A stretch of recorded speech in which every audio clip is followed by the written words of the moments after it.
I think we're live. I think we might just be live.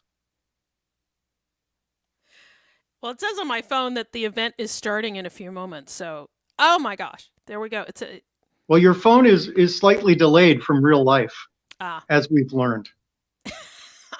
Hello, good evening, and welcome to He Said, She Sang Thankstelling Edition 2020. what That's a he's lot more of a mouthful than I thought. what he said. Should I actually sing that? No, I don't need to. You can. People will feel like, wow, they're in a part of the pre-show thing. Yes, we're opening for ourselves. Um, I am Alex Stein, And I am Amy and Engelhart. look, there you can see who we are.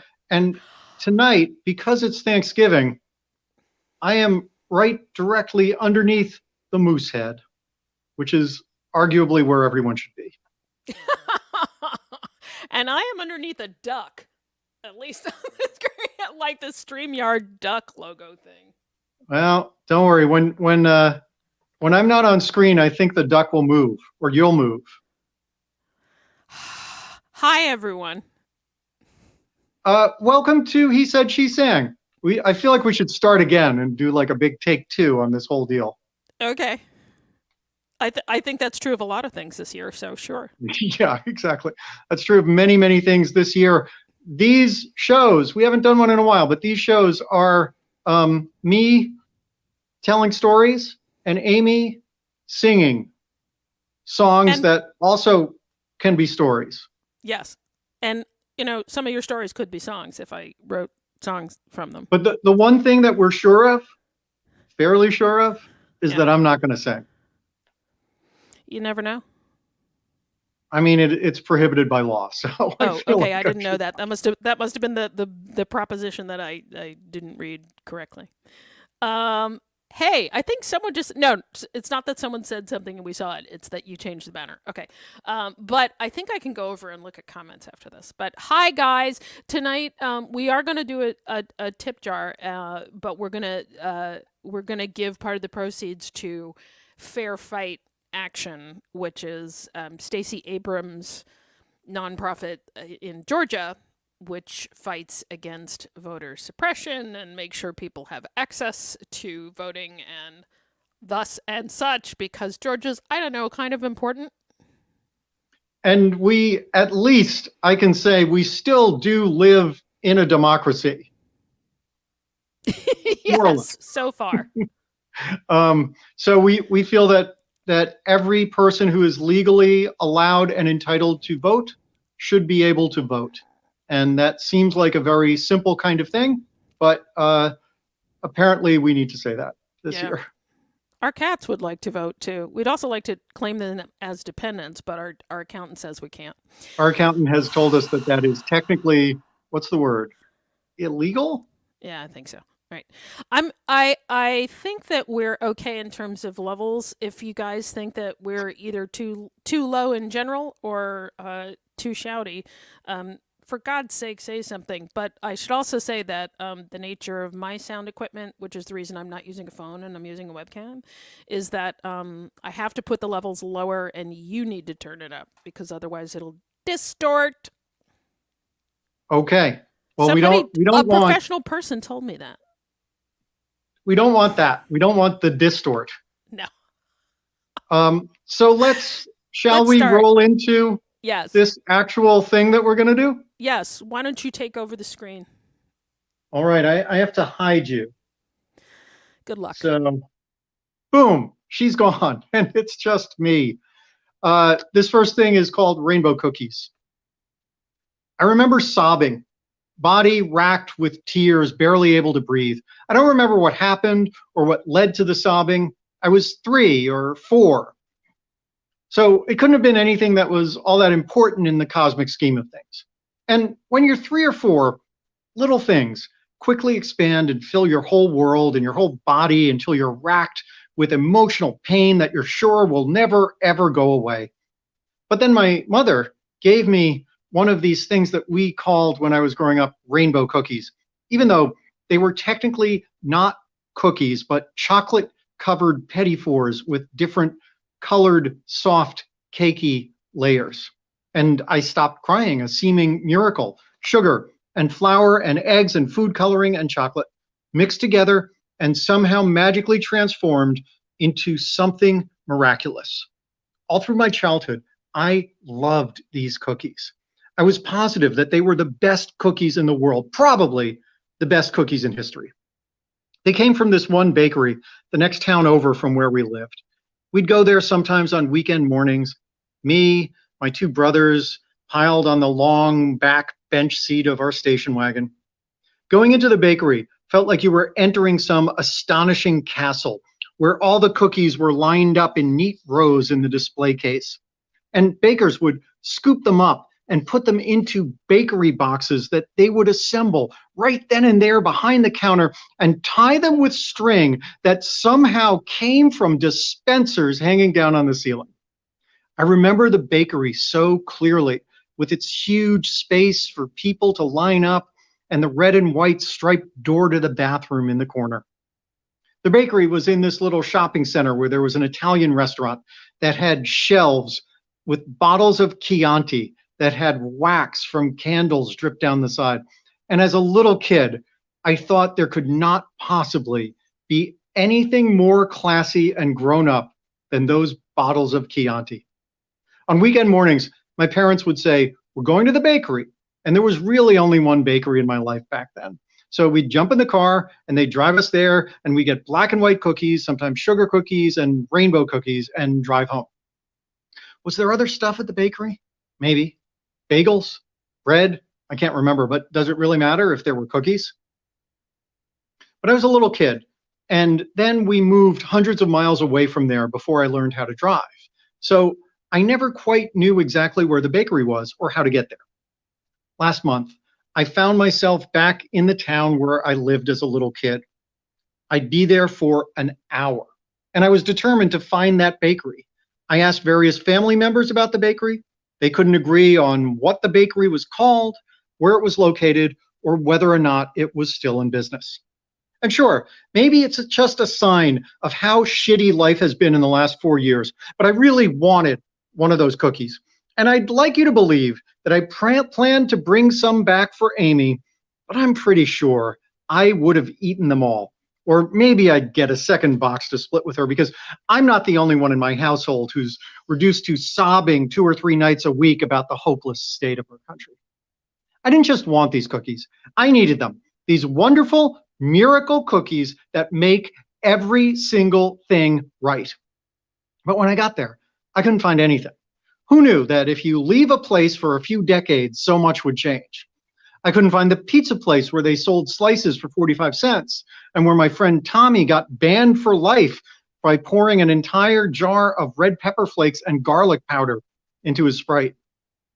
I couldn't find the diner where I had my first vanilla milkshake from an old-fashioned 1950s style soda fountain, because apparently it closed in the 1980s. And the library, where I had a junior library card in bright blue that let me enter the children's library, which was in a different building, had been torn down to build a parking garage.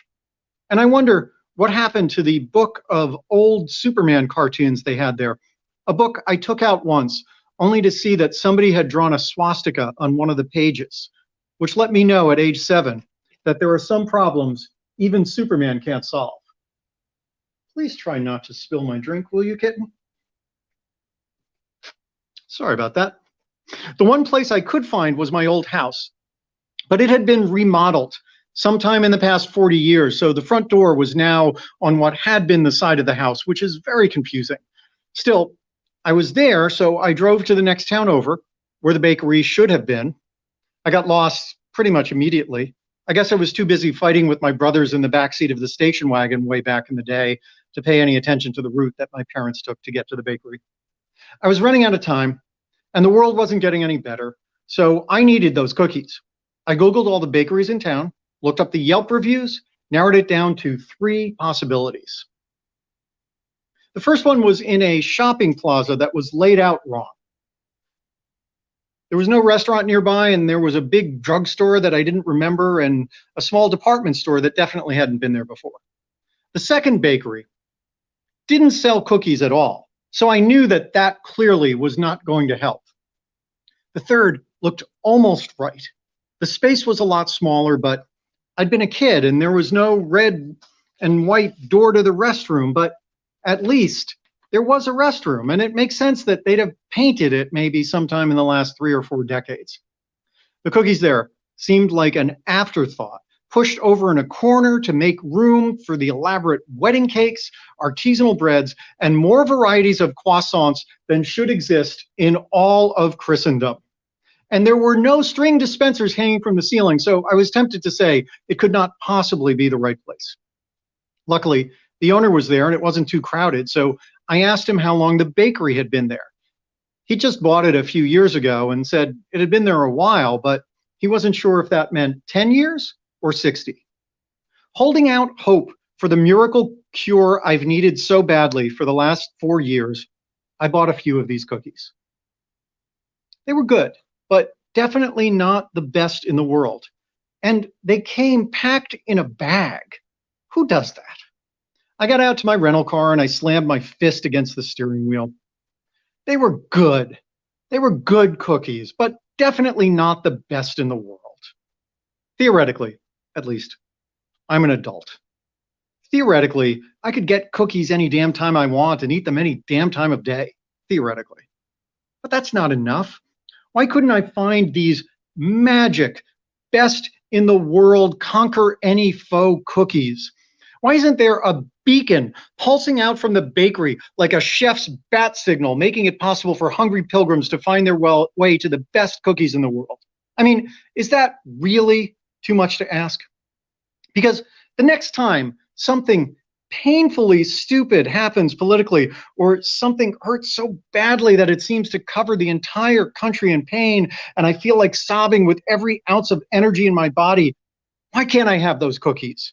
And don't even start with that, you're an adult, you should have made other coping mechanisms by now bullshit, because I just don't want to hear it.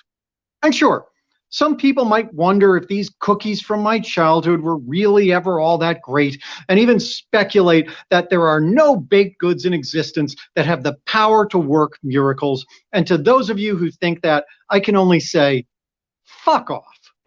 And there, in the car, with time running out, and a half-eaten bag of not bad, but definitely not best in the world cookies sitting on the passenger seat without a box or string, I thought about blowing off literally every other obligation in every part of my life so I could endlessly drive around this stupid village for as long as it would take to figure out where that bakery had been and decide if it still exists anymore.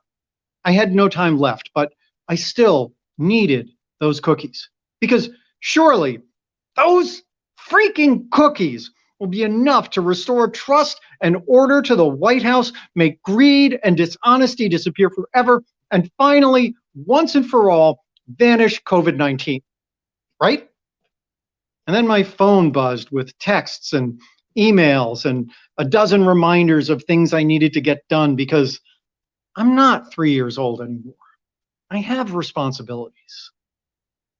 So I put the car in gear and I drove off to where I needed to go, away from those cookies that I will probably never taste again, the ones I remember more clearly than anything. Thank you. And now I'm going to pop Amy back up here. Ladies and gentlemen, award-winning composer, singer, lyricist, Amy Engelbert. Also, cat sofa. You forgot professional cat sofa. Hekla's in here, so we'll see what she does. I'm doing a bunch of new stuff tonight, just cause. I'm sorry, I was trying to get myself off the screen, but Bettles is climbing all over the cat tree, which is where the laptop that allegedly controls these things is. So here I go. You got excited and I was like, oh my God, what's happening upstairs? It was so loud and I was like, Alex is yelling at someone upstairs. Or it sounds like you're on the phone. All right, this is brand new. And it's for whoever you would like it to be for. This coffee isn't very good, but it was on sale. Tastes like Thursday, unremarkable. I wouldn't call it stale.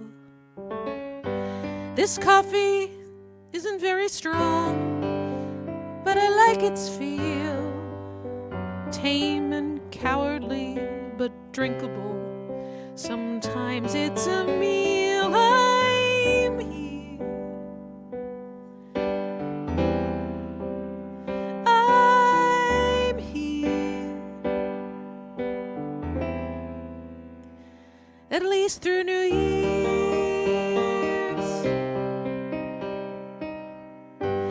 This coffee you would hate.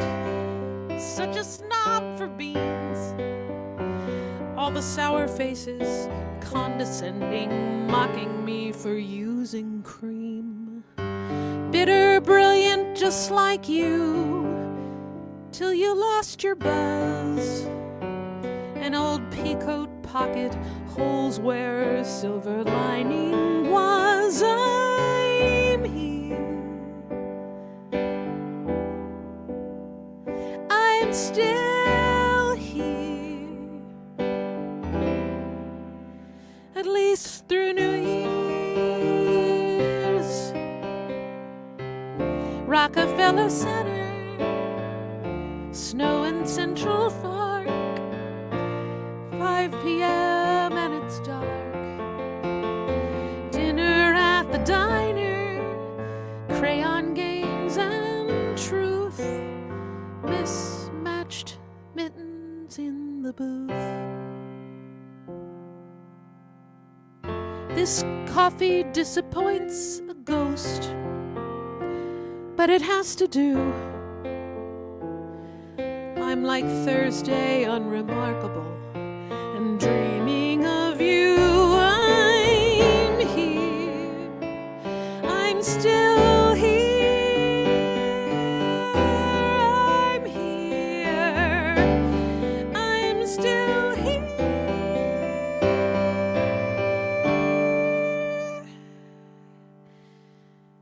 At least through New Year's.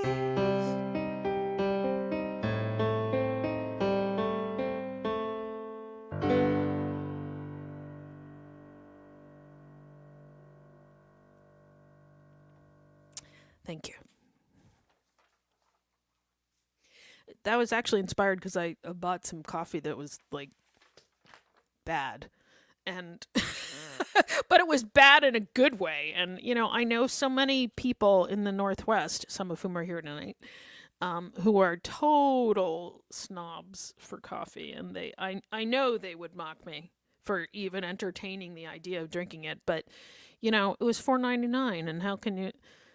Of course, I would say, how can you not get coffee that's $4.99? They'd be like, how can you get coffee that's $4.99? So, there you have it.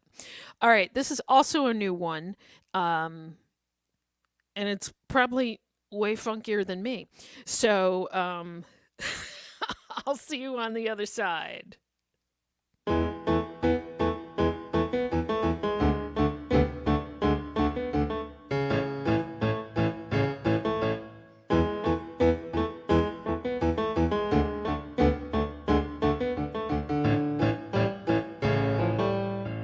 Grey goose me one more time, unloose me, unmute me one more time, absolutely. Get out the bar, baby, I insist, let's do the vodka twist.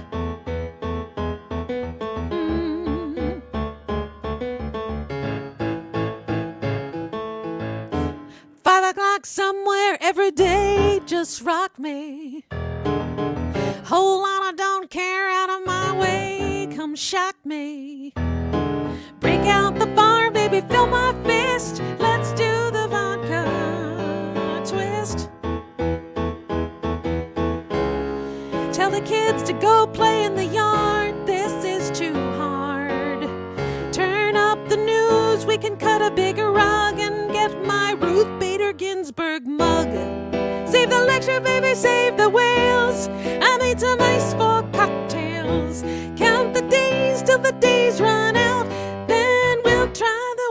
shout.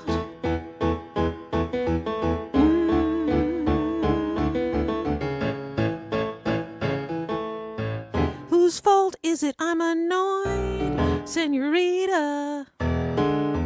Rim salt for the unemployed, let's try a margarita.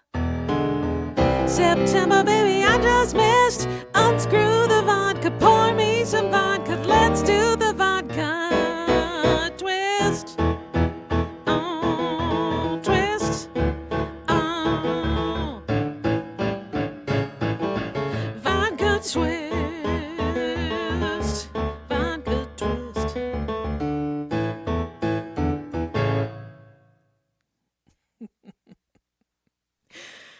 Amy Engelhart, everybody.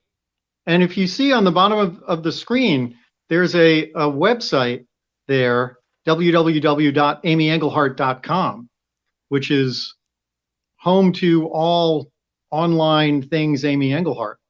And then some. And if you're not on my mailing list and you would like to be, you can sign up there and you will get a free MP3. Also, we're going to be giving away some stuff tonight. I'm going to be giving out a free line. That's a free cat. I don't know. I'm going to be giving away a download of a tune I wrote called Saint Nick Dick Pick. It's a classy Christmas song. Yeah, it's for the holidays, and it's medical. Okay, let's go with that. And Alex is going to be giving away something. What do people have to do to get that? I don't know. Maybe they have to make a contribution of, what should we say, $25? Okay. And again, part of which is also going to Stacey Abrams' fair fight. And look, it's the virtual tip jar. It's the virtual tip jar. It's magic how that just appeared as if by magic. Right. Also, or we could also do. We're going to do the download too of your new book. Right. So if people give $25, they will not only get Saint Nick Dick Pick, and know that a portion of their contribution is going to Fair Vote. Fair Fight, sorry. But also they will get an audiobook version of my new book, Tales from the Trail. And if only I what does had that look one like, Alex? that I could hold up and go, oh, wait, there it is. Yes. Awesome. I hope it's not reversed. It looks right here. No, it's right. It looks right. I give it 4 paws up. There you go. All right, ladies and gentlemen, Alex Stein. So the last piece that I wrote was new. Also, I wrote it just before Election Day, which doesn't that seem like a long time ago? This piece also is brand new. It is a dog-related piece. It's called McGrath. Dog team, 1 mile out. The loud voice echoes through the small building. I glance at my watch. Somehow, I have lost 3 hours. I shake the sleep out of my eyes, reach for my jacket and hat and gloves. It's nice and toasty inside, and I was dreaming of gophers popping up from tunnels in the ground. Outside, it's snowing lightly, but it's cold. Way, way below zero. So cold, it takes extra time to get ready to go outside and think about what you need to wear to be outside for more than a few minutes. The crowd starts slowly coming out from the warm checkpoint, in ones and twos, chatting, vet techs hanging together, race officials nodding to each other. We are hundreds of miles from the start, in one of the few places that has commercial flights in and out. The 8 rooms in the one hotel are totally full, but the crowds here are in the dozens, not the thousands they were back at the start. The reporters all seem to know everyone, and they don't mind asking everyone for little tidbits of information. One asks me about the name of a lead dog dropped at an earlier checkpoint. I have no idea, but I'm thrilled to be asked, thrilled to be mistaken for someone who would know. The snow makes a soft, crunchy noise beneath my boots. I struggle to get the perfect vantage point. The officials make their way out, laughing with the mayor of this small village, who looks like he's around 12. We see the headlights long before we hear anything. There's a brief discussion about who this might be. The team in second had been gaining, getting closer, and there's a prize for getting here first. Some cash, and a specially commissioned piece of native art, which is beautiful.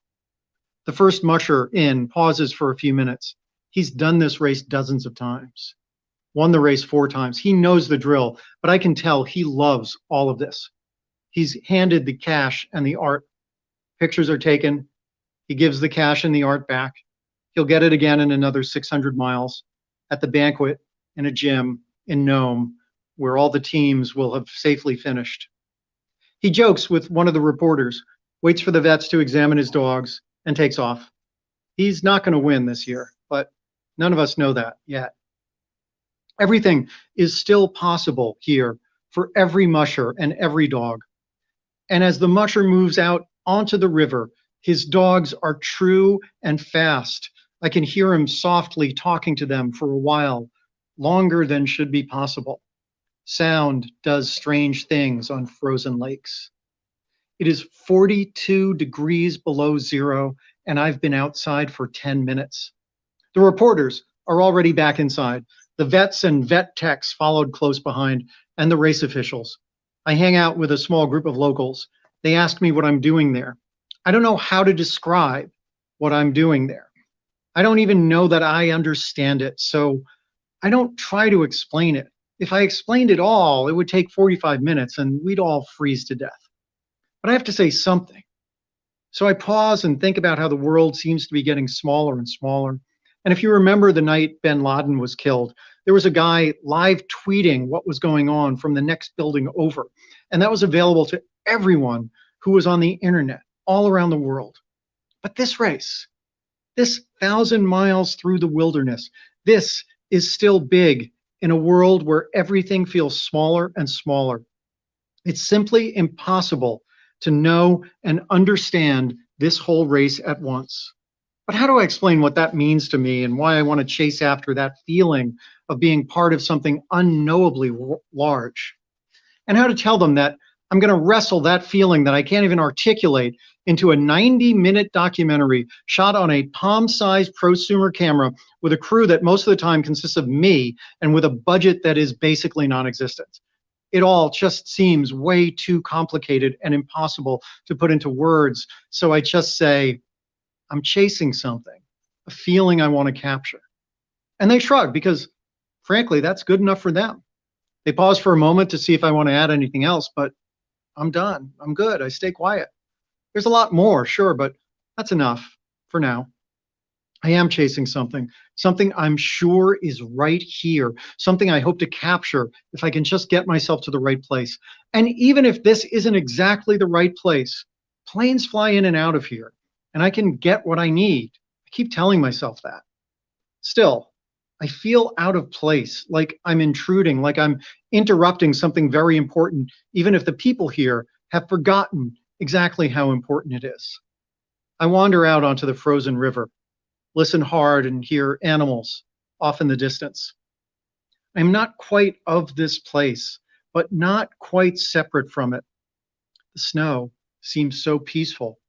I imagine just lying down and falling asleep here. But then the news stations would get access to my crappy driver's license photo if that happened, and they'd definitely report my real age and have that all over the news. By the way, this line of thinking is a sure sign that I have lived far too long in Los Angeles. After a few minutes, I wander back inside. I buy a cup of tea and drink it, letting the warmth of the liquid fill me up. I peel off my hat and gloves, sit them next to me on a long bench. I will spend most of the night on this bench, going in and out as the dog teams pass through. I close my eyes, looking for those tunneling gophers again. They're elusive, though, like gophers are. Dog team 1 mile out. I'm awake, I almost say, even though I wasn't. Most of the same crowd heads out. There's no prize for the second team to come into this checkpoint. No cash, no native art. The second team isn't as exciting. Still, we all stand around. Not as many people, but they're telling a lot of the same jokes in the same groups. I move towards an old garbage can with 4 pieces of fresh cut wood burning inside. I interview the mayor, who it turns out is slightly older than 12. Even with the fire, it hurts to breathe. The cold air can't get warm enough before it reaches your lungs. I move towards the checkers as the second dog team pulls in, careful to stay out of everyone's way, but happy to be there, happy to capture it all. Eventually, I will fall asleep inside the building, and I'll stop coming out for each and every team that passes through. And in the morning, it'll be warmer, only 10 below zero, downright balmy in the sun. Much later, I will discover that I didn't get exactly everything I wanted. But like the Rolling Stones said, I got what I need there in the middle of the night, in the middle of nowhere, hundreds of miles from the closest city, on the banks of a frozen river, as more than 500 dogs passed through overnight. That was the night that the cold got into my lungs and lodged in place and pulled me into this world. And I don't think I'll ever get out. And now, here's Amy Engelhardt again. Woohoo! Well, I'm glad you got out. I mean, you'd be spending the quarantine up in a very, very cold place. It may be more metaphorical than literal. Yes. Alrighty then. For my two songs this set, I'm going to be doing two tunes that start with the letters W-I-T. That means nothing to anyone but me. And the first one is not technically new. The second one is. But if you haven't heard it, it's new to you. I keep looking here instead of here because that is where the screen is and that is where the camera is. And I'm just a dork.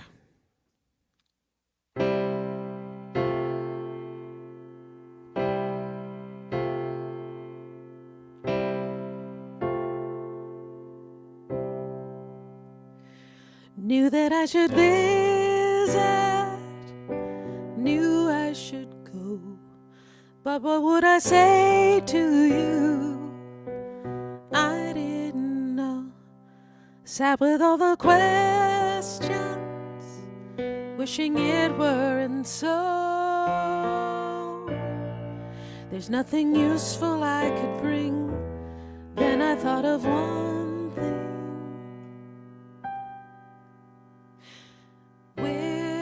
Witness is all I could do. All I can do is be here for you. Witness is all I can do. All I can do is be here for you. I can't pull the weight for you. Pain can't be transferred, but I can hold you in silence. Give you my word, taking all you are today. You'll be seen and heard. You are more than just the fear. You are now, you are here. Witness was all I can do. All I can do is be here for you. Witness is all I can do. All I can do is be here for you.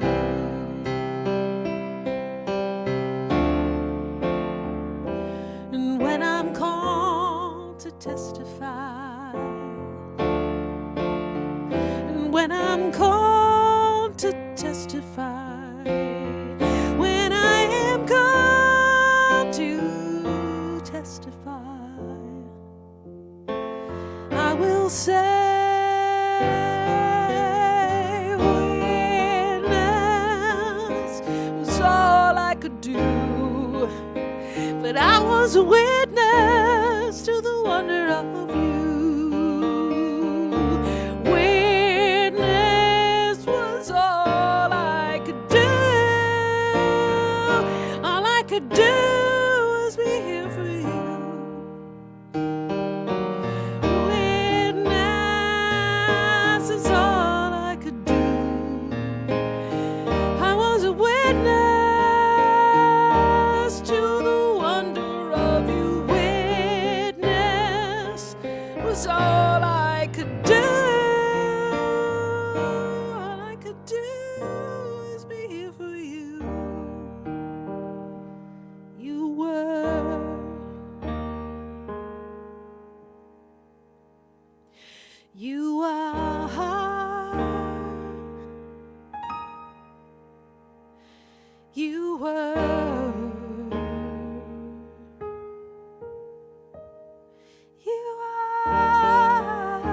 Thank you. And that was not written for this time, actually, or what you think it might be written about. All right, this is completely new and inspired by an NPR story that I heard that with an author. That's my favorite place to get inspiration, is listening to authors talk about their work. And these two women were on. It was a book show, and they wrote this fascinating new kind of, I guess it's a compilation, but it's also an opinion piece, and it's called Waking the Witch. And it was kind of a social history of witchcraft. And it just seemed really interesting what they were saying, because it's not about what you think it would be about. So this ensued. Don't I always say things like, and then this happened, this ensued. Jesus Christ. Okay. And this is a world premiere, actually. So here's the premiere world.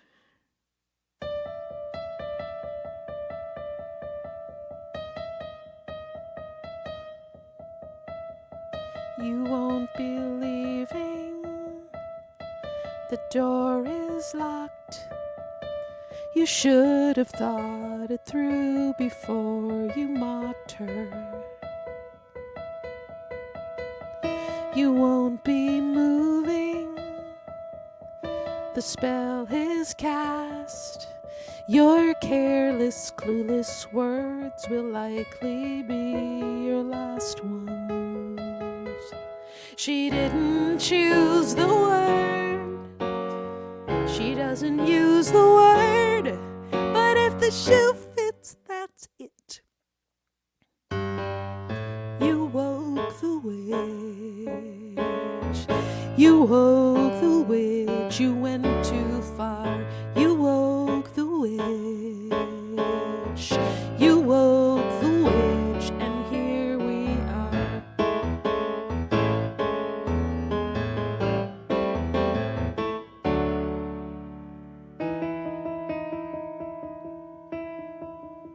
There's no escape here. Can't find your phone. You thought you'd be in charge when you two were alone. But you treated her like dirt. You grabbed her by the skirt. And she didn't want to hurt you, but you woke the witch.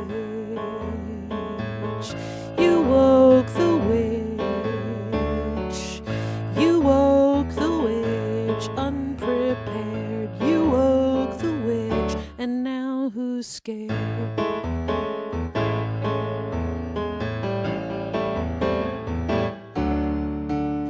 What's in a name? What's in a bad name? What is a witch if not the worst?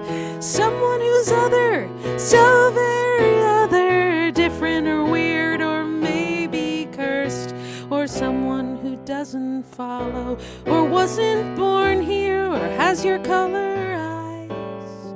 She disagrees or says what she pleases. That doesn't work for you guys.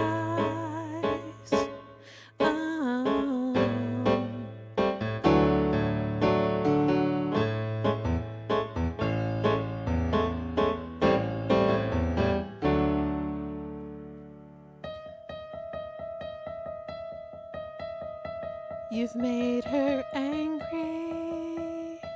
You broke the skin. You underestimated the power within her. You weren't sorry, but you will be now that her head is turning, now that her chair is turning, now that the room is turning slowly. You woke the witch.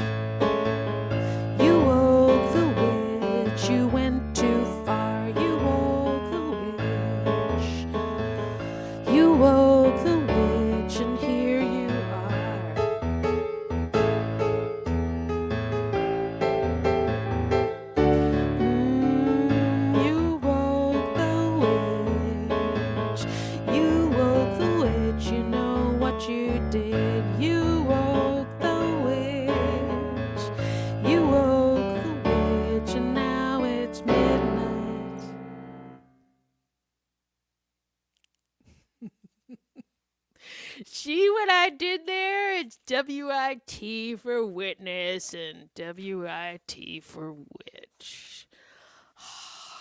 World premiere. Woohoo! First time. WIT for witty. Oh. Thank you. It's under it's in Wikipedia. So I have a book that came out a couple months ago called Tales from the Trail, which is right around here.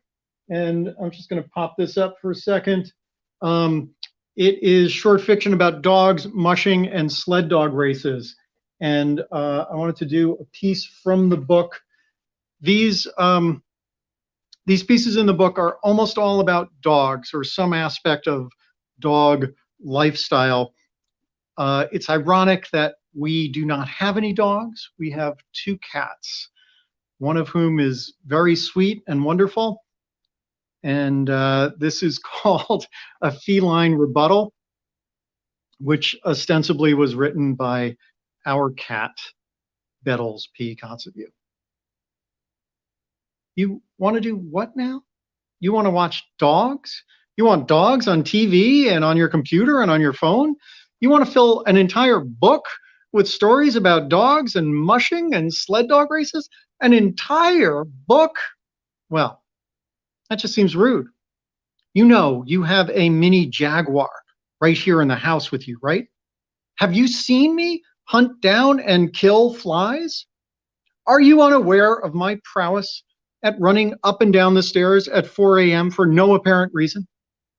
Has the wonder of my clean fur and soft, shiny coat gone completely unnoticed and unappreciated? It's bad enough that you go outside and come back smelling of the neighbor's dog. You think I don't know that you pet her 3 to 4 times a week? Maybe that's why I do not run to greet you at the door. Maybe that's why I stay here in the corner, eyeing you disdainfully while I lick my catnip toy. Sure, watch the start. Watch as much as you want. Trade clever quips with other people online. Go ahead, do that. Do all of that. You know why cats don't pull sleds? Because we know better. I mean, sure, dogs are fine. They make good beasts of burden. They're strong and big. And hey, I even liked it when that dog visited for a month last summer. I mean, I didn't at first, but eventually when I swatted him enough and he learned who was boss, it was fine. But why are you obsessed with these things? You know what happens if you put 14 cats in harness? It's not pretty, and you probably will not live. But sure, do the dog thing. I'll be over here, watching you, waiting for you to fall asleep so I can pounce on you and run up and down the length of the house screeching. You know, for all the talk of your superior brain, you sure forget easily how much better cats are than dogs. Dogs. Going 1,000 miles with a sled, frankly, the whole thing makes me tired. But you watch. I'll nap for 14 hours and then sit on your lap until you feed me. I may be demanding, but at least I'm consistent, right? I'll just let those dogs out into the cold. Let them run 1,000 miles if that's what they need to do to prove to you that they're worthwhile. Meanwhile, you and me will be just fine inside, warm and safe. I'll be right here in my favorite box with the crinkly paper, purring, and dreaming of fluffy white toy mice instead of fluffy white snow. And you'll be there doing whatever it is that you do. No offense, but I'm just not interested enough to learn about it. Maybe later, I'll rub against your legs and remind you that while you may never drive a sled 1,000 miles in the snow, it's still possible for you to lay down beside me, stretch out, and dream of your own giant, fluffy, white toy mouse. And now, ladies and gentlemen, Amy Engelhart. I need a fluffy white toy mouse. I know. All right. I'm looking at the clock, so I'm gonna do one more, and then do you have something you can do after that? I think that'll work. Yes. Yes. Okay. Perfect. Um, Or two more. Whatever works. I don't like to The one keep I the one I people. have left is very short. Oh. So Okay. All right.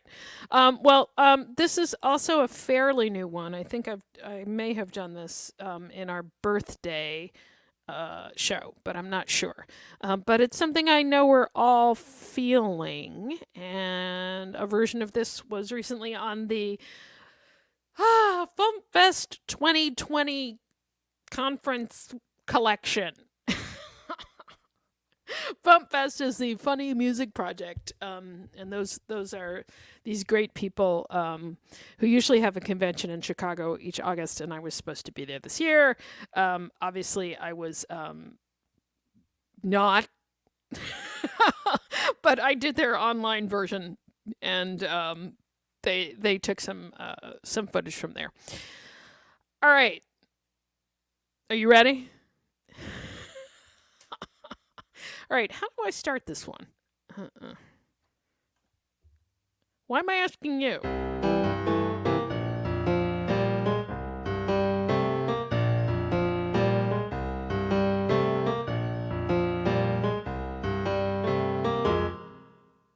Hot hand Jeremy was hot for Janine, so he took her out to dinner twice. And after they got naked, he got nasty and mean. When she called him, she got ice. 'Cause that's his M.O., man, he worships his dick. But I heard he was fired and replaced by a chick. Too bad. Schadenfreude. Schadenfreude. Schadenfreude. Hold my beer. Schadenfreude. Unemployed. To giggle is crass, but hey, the dude was an ass. I'm sorry, not sorry, and my conscience is clear.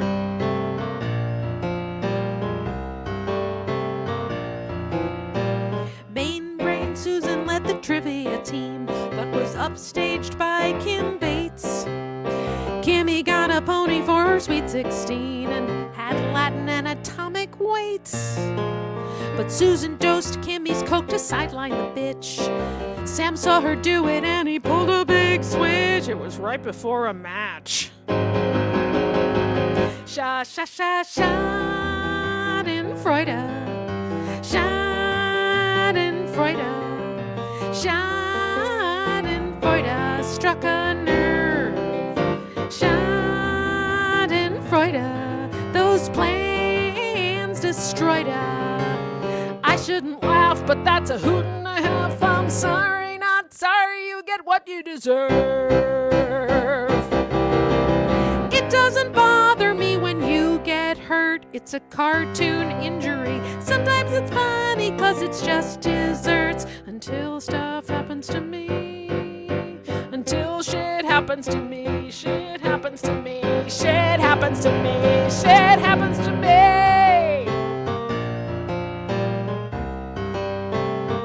I hate that.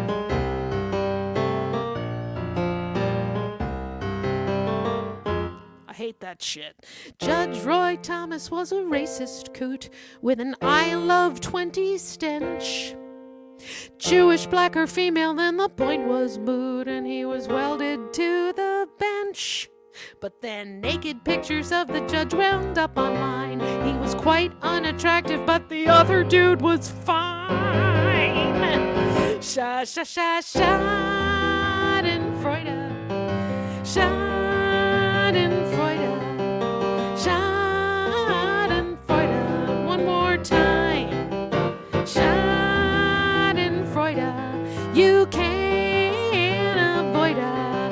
You hate that it's true, but sweetie, you feel it too. You're sorry, not sorry that you turn on a dime, and if nobody hears you, it's a victimless crime.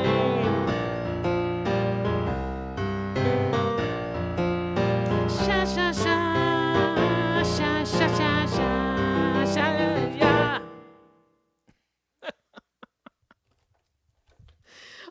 Schadenfreude itself is it's a Beach Boys tune. It's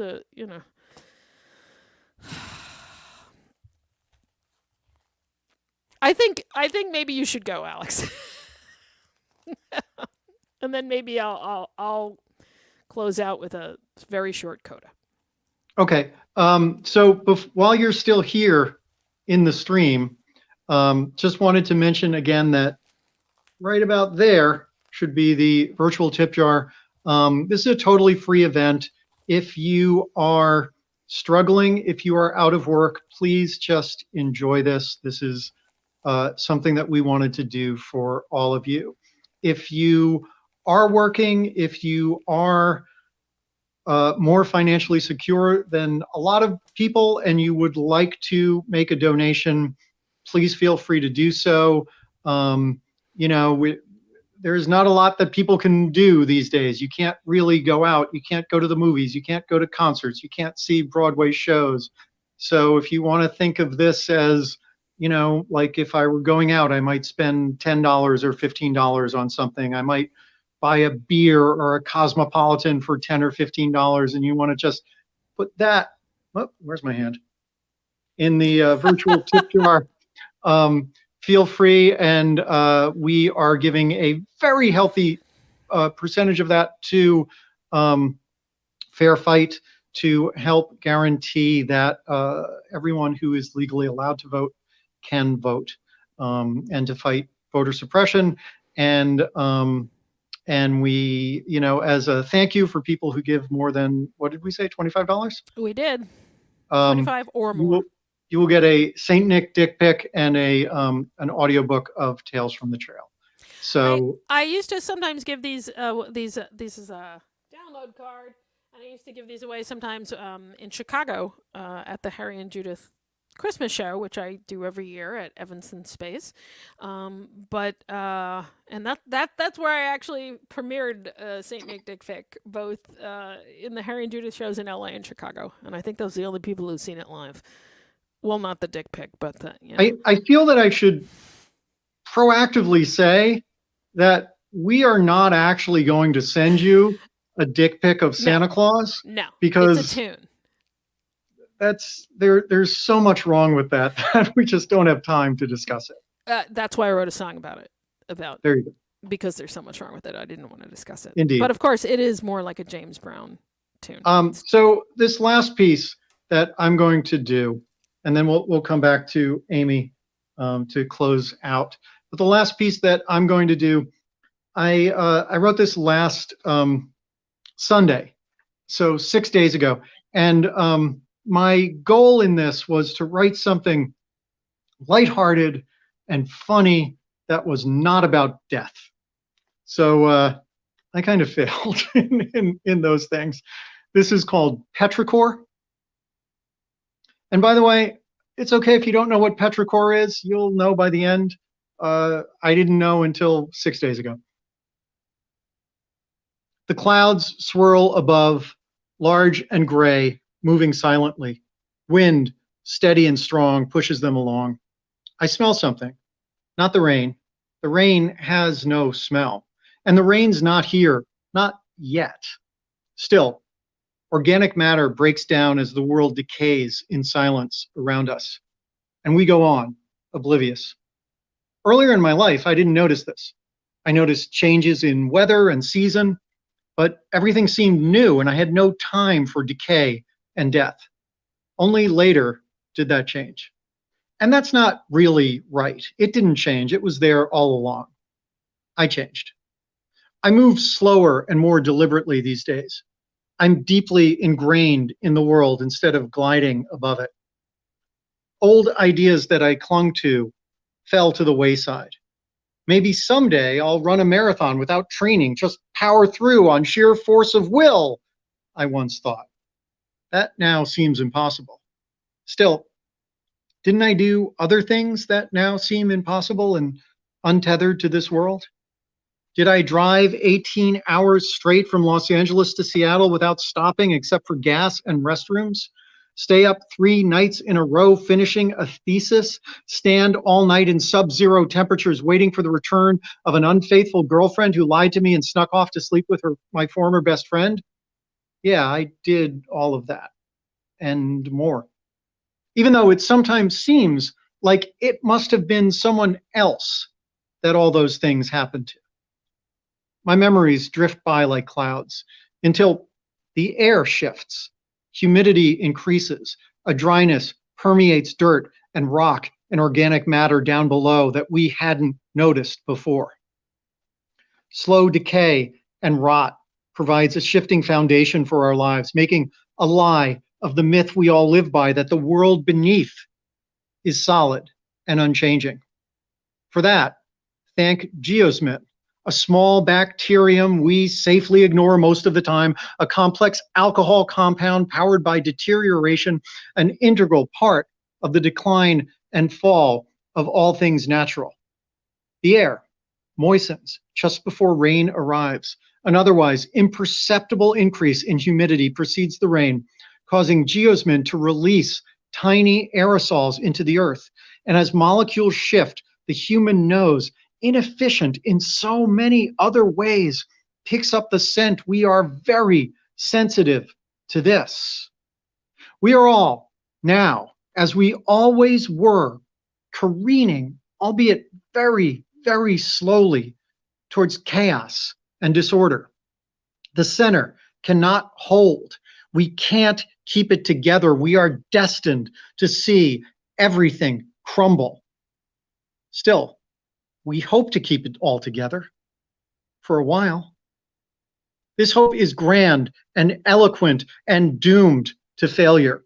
We smell it before we feel it and feel it before we realize it. Death, once an abstraction, makes its presence known. It's still far away, although uncertain perspectives make it difficult to tell exactly how far. But now, it's near enough to be part of our world and impossible to ignore. The planet itself unleashes decay from below. But we don't look at that. We don't look down. We lift our gaze skyward toward the coming rain, forgetting the chaos underneath our feet. The rain itself has no smell, but it pushes out a distinctive fragrance just before it arrives. Musky, earthy, primal. Petrichor, a lovely name for an everyday chemical catastrophe that unifies horror and beauty. Still, we rise up, look to the coming rain, and breathe in that powerful fusion of rot and renewal that tells us in one single sniff everything it means to be human. Thank you guys so much for joining us. And now let me pop up Amy Engelhardt. Does that make me a pop chart? Petrichor. Ask your doctor about petrichor. Hey, who's your friend back there? Which one? Oh, denied. I was denied. She even went when I tried to get her. Okay, I'm gonna leave you with a tune from my my solo album, which came out in 2008, and I was working on my second album when this shitstorm hit, and I'm actually going back in to mix something next week because I need to. Something that I had tracks for and then just needs to be mixed. So I'm going to do that. But I think this is a particularly good thing to close with. And no, it's not Deep Blue Sea, but that's actually what I'm mixing. Cello and everything.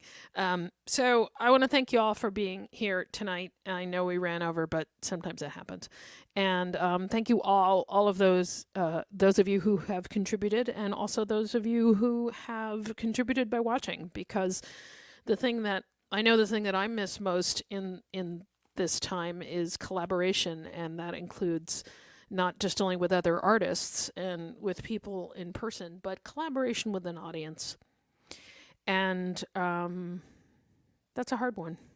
I don't think it's New York's going to be a thing until mid next year at the earliest. And we'll see. We'll see. So have as good a holiday as possible. I feel like that's the best I can do at this point. I'm doing this because I actually felt this way a couple weeks ago, and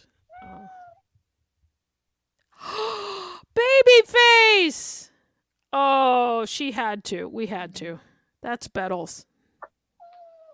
Oh, we love you, baby. It's almost over. That's right, and you're going to be Sorry fed. about that. Actually, yeah, they get fed when this is over. All right. So, be well.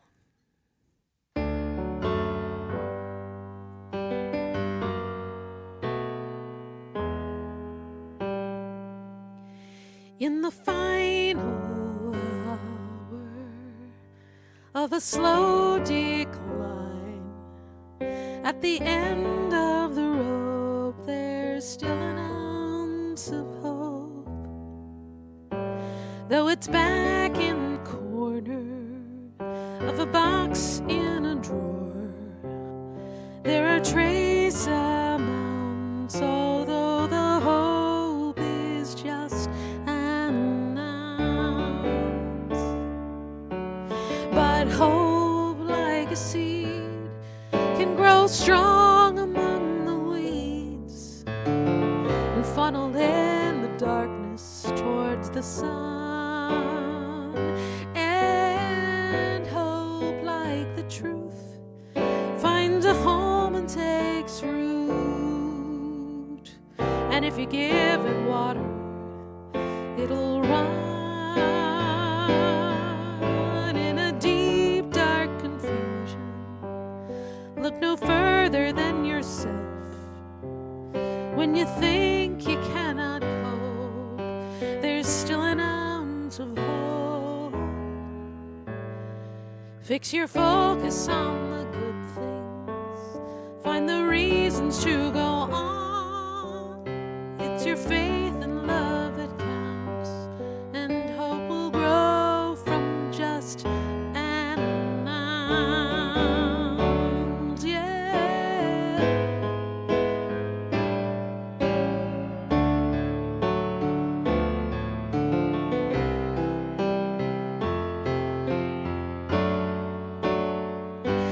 And hope, like the truth, finds a home and takes root. And if you give it water, it'll run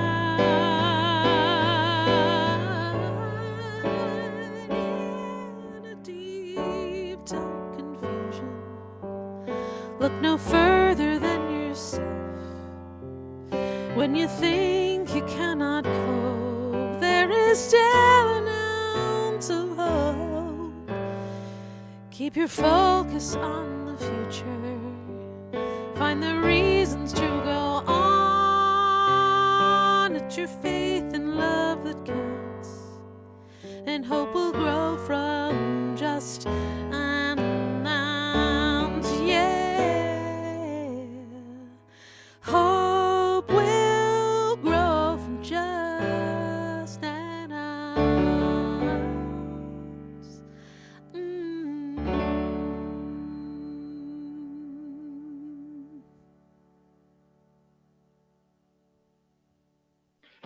Thank you guys so much for spending the last hour with us.